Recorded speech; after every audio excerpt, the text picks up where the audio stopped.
There's a lot said about amalgam fillings in the popular press, and it's one of the questions I often get asked by patients. Should I keep my amalgam fillings? Should I have my amalgam fillings replaced? Basically, there's three issues that seem to come up all the time, and let's just cover those very quickly. First one is toxicity. Amalgam is black, it's got mercury in it, and mercury's got a bad reputation as being toxic, but it is a naturally occurring element. The white fillings, which are the composites, which are used as well, there's some questions about their toxicity. So the amount of mercury that you get from fillings is so little, as most people consider it to be not a safety issue.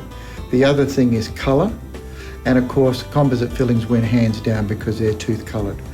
The third thing that comes up is how long do they last? Well, amalgam fillings probably last longer than composites.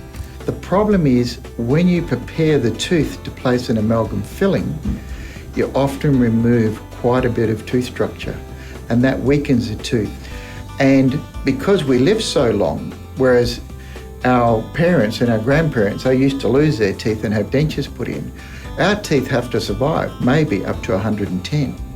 So therefore, amalgam fillings, the problem is that the cavity preparation is too destructive. The question of replacing amalgam fillings is an important one because that's what a lot of people say. Once the amalgam filling is in, as long as it's been done correctly, it's probably best to leave it in because the damage has already been done. And if you're going to replace an amalgam filling with a composite, you may not be solving the problem. You're not.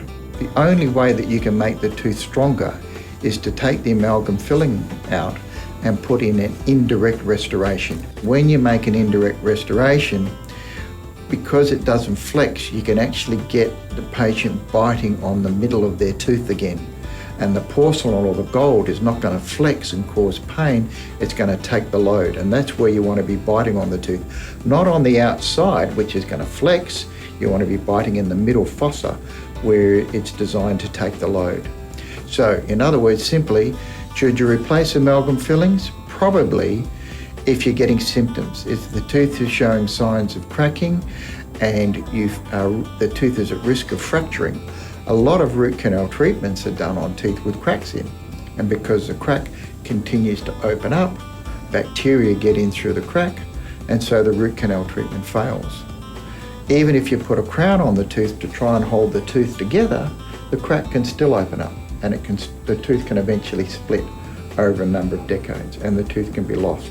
What you want to do is you want to see a dentist where there's a range of treatments offered to you, and you should always ask when you see a dentist which treatment is more suitable for you. And sometimes it comes down to cost, sometimes it comes down to a whole lot of other issues.